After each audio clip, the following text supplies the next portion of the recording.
Ride the signal through the unknown. This is the Cryptic Current.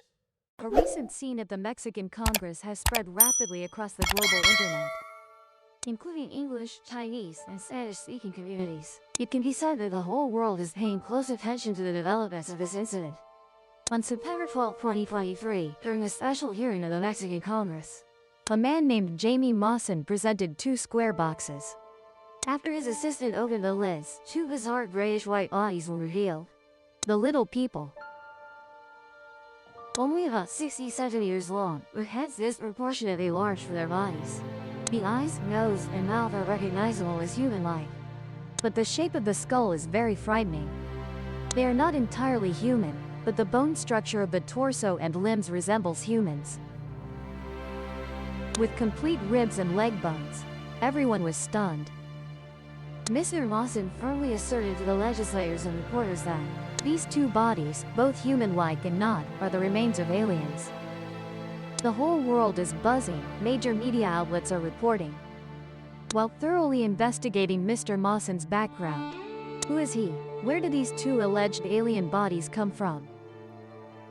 Are they real or fake after all? Many viewers of our channel have also commented, questioning the authenticity of the incident. So today, we will explore the alien mummies in Mexico together.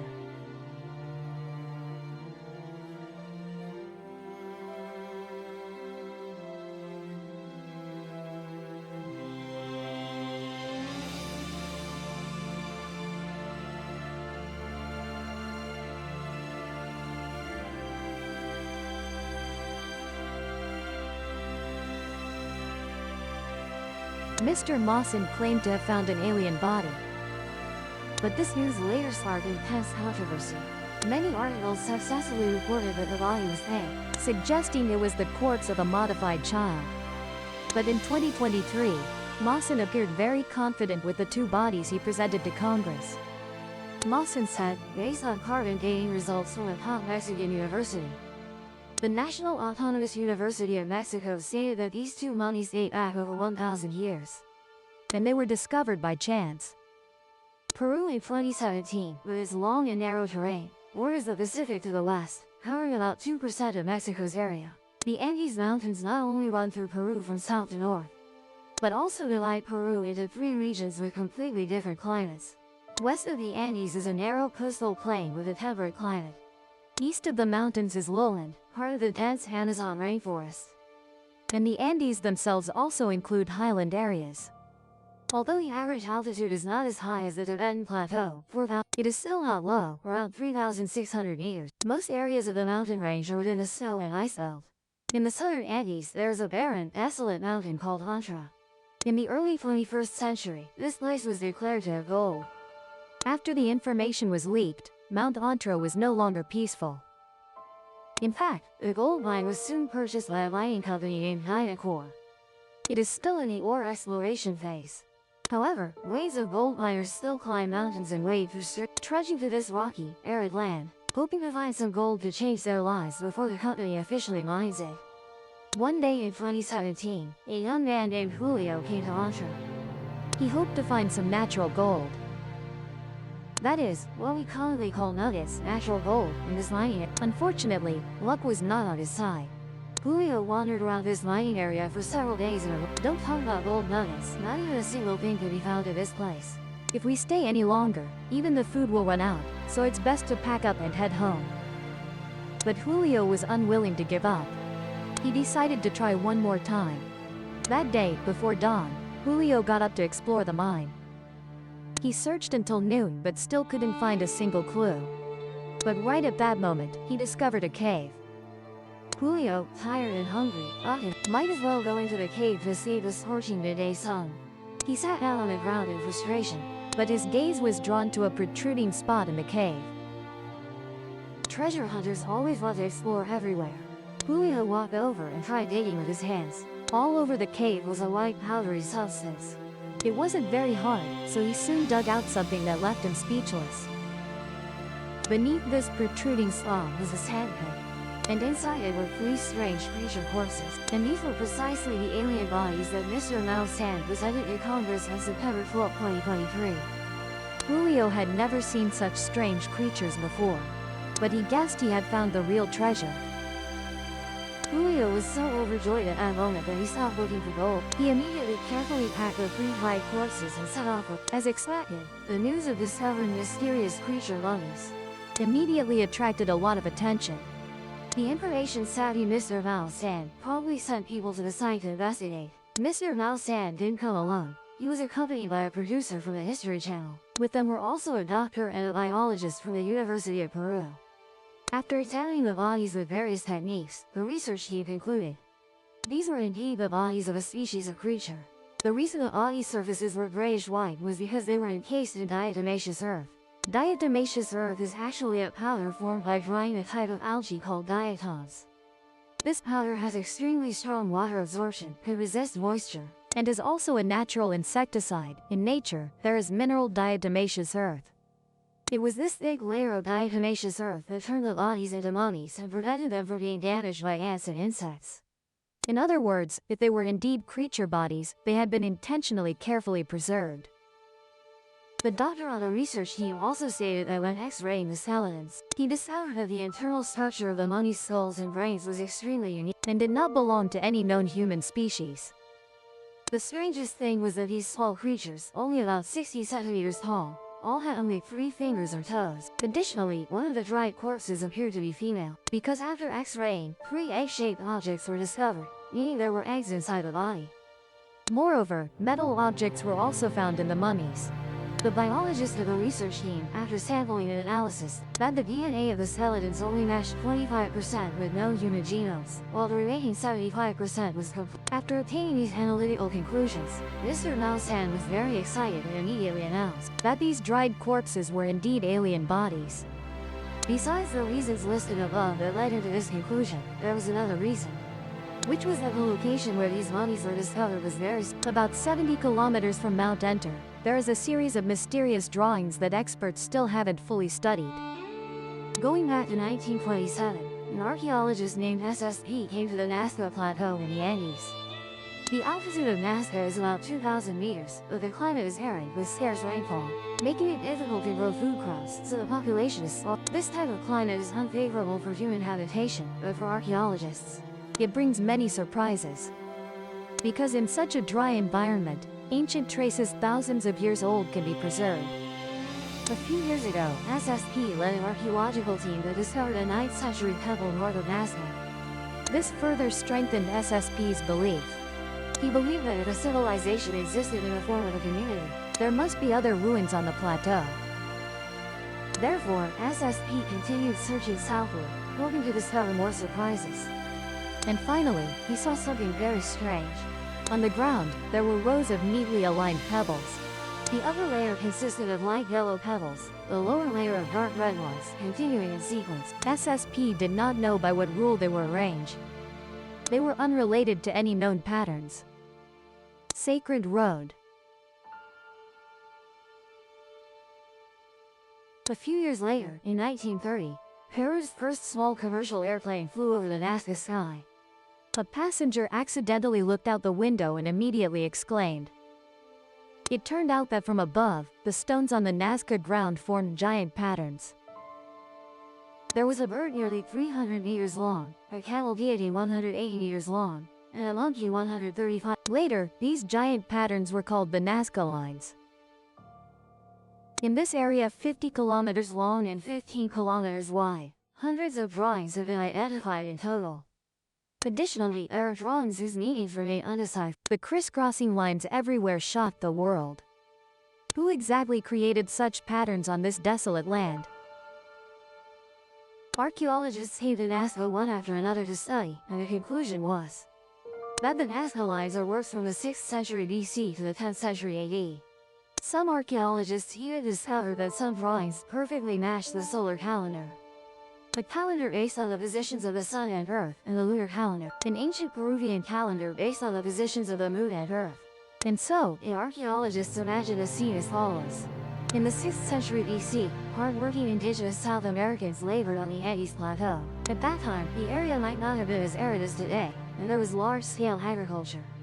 To accurately predict the best harvest time, They mobilized people to draw solar and lunar calendars on the ground. For example, in this drawing believed to be a giant bird, its beak points toward the sunrise on the Nazca Plateau, while its long tail points toward the sunset position. However, the idea of a solar calendar was immediately met with skepticism from those who like to nitpick.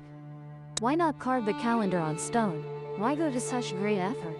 Drawing on the ground, only from above can the whole thing be seen clearly.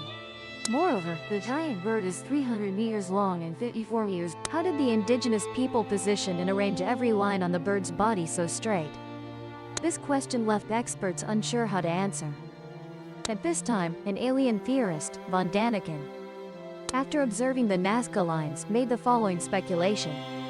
He said the lines are markers for when alien spacecraft landed in the Andes Mountains. Different UFO groups built different bases in Nazca according to their needs. To facilitate landing and distinguish from each other, the parties created their own marking patterns. Additionally, aliens have revealed their identity through drawings. This is precisely this drawing of a human figure with enormous eyes. The shape of the painting closely resembles the familiar small gray humanoid figure, with a large head and a small body and legs. Daniken's idea, once proposed, was immediately regarded as a golden rule by UFO fans, and it also became widely known in Peru. It is precisely because of this that when gold miner Julio saw the dried corpse of an unidentified creature, his first impression was that these bodies were not ordinary at all. For this very reason, die-hard UFO fan Mr. Mousehan felt that the bodies found in the cave in Nazca were indeed aliens. Mr. Mousehan's imagination is that from the 6th century BC until 1,000 years ago, different alien races have been observing Earth. They parked their aircraft in the desolate, uninhabited Andes Mountains, silently observing Earth's civilization. When they were about to leave Earth, one alien race buried the bodies of their deceased companions in the cave, and also left behind this carving depicting the small gray humanoid, to let humans know they are not alone in the vast universe. So, what we have described above is the process of Mr. Mousehan discovering the mummy of an unidentified creature, and determining it to be an alien corpse. Thus, this exhibition at the Mexican Congress is also the first public display of the alien corpses. Naturally, it will certainly attract intense scrutiny and strong skepticism. The small, dried corpses wrapped in diatom can only provide us with the outline of an alien. The audience also has no opportunity to approach the mummies up close to see the details clearly. And so, the X-ray image became the most detailed and abundant material in the hands of those skeptical of the matter. A private Russian website stepped forward to begin an investigation. A netizen claimed to have personally interviewed a paleontologist named Alexei Bondarov, who, based on the not very clear X-ray images from the news screen, judged that the alien mummy was assembled from a series of human or bird bones, and then animal bones pieced together. He took the not very clear arm bone of the alien, marked it very clearly with color, and then asserted that it was assembled from this part of the human body. We can only say that the expert truly lives up to the title. With sharp eyes, one can see through the phenomenon to perceive the essence. Another netizen firmly asserted that the skull of this alien was assembled from the skull of a child, and part of the skull of a South American camelid. Judging from the image, that alien's skull shape is quite similar to the skull shape of an alpaca. But for an alpaca skull combined with a child's skull to form a complete skull without any flaws seems too difficult. Compared to the anonymous online experts, NASA's statement is much more cautious. After watching the video from the Mexican Congress, a NASA expert said that without these two mummies undergoing verification to confirm that they are aliens, we don't know. And we also have no reason to conclude that they are not. But NASA needs tangible, visible moon rocks. Moon rocks. It means we must land on the moon, obtain real evidence, before we can draw a conclusion. The implication is that he is challenging Mr. Mousehan. Does he dare to submit the so-called alien corpse mummy for comprehensive examination by professional experts? Subsequently, NASA reiterated that, according to their investigations, all UFO cases to date have not provided convincing evidence proving them to be extraterrestrial spacecraft.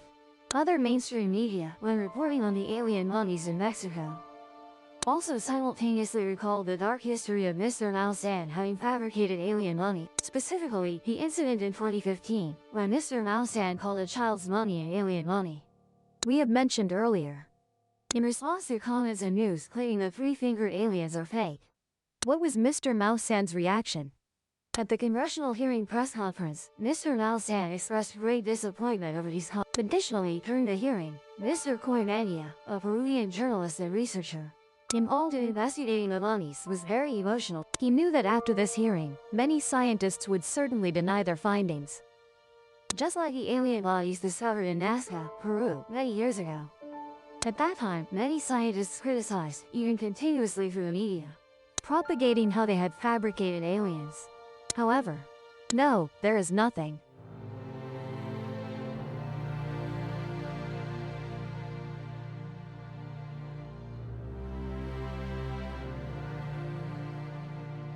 But anyway. So, what Mr. Mausan said this time, is it ultimately true or false?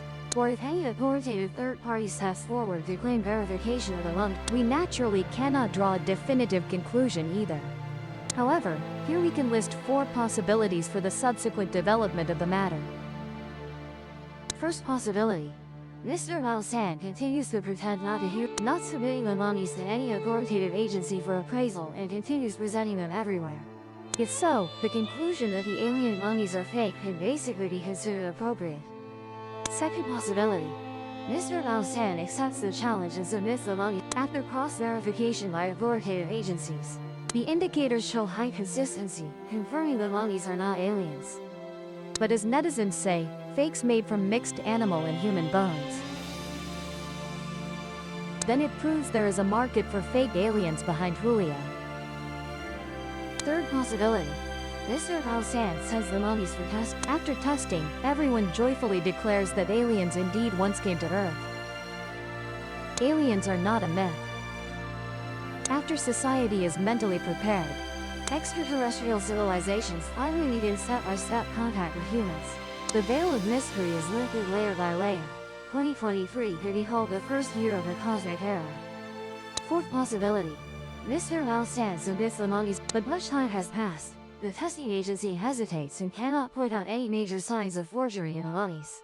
Yet they cling to some minor issues that might have occurred during mummification and formation. For example, 1 or 2 finger joints resembling humans, asymmetrical joint positions. So if this happens, it indicates experts are in a hesitant state, with something unspeakable, inconvenient to specify. Most likely, the mummies are an unknown creature, but due to being too subversive to the existing knowledge system, no agency is willing to become a target of public criticism and scientific attacks. Thus, they neither deny it as an alien nor want to face this phenomenon directly, admitting it as an alien. But no matter what, as long as the mummies Mr. Mausan presents are confirmed not fake but some kind of creature, whether they are aliens or not, it will bring a major earthquake to science. Moreover, it is noteworthy that this creature survived until 1,000 years ago. What do you think about this? In your opinion, among the 4 speculative possibilities above, which one is most likely? Can you two think of any other possibilities? Please share your thoughts in the comments section below the video. Our sharing session today will stop here. If you find the video useful, don't forget to share it with your friends to watch together. Thank you very much. Goodbye and see you again. If the signal hooked you, subscribe and catch the next ripple.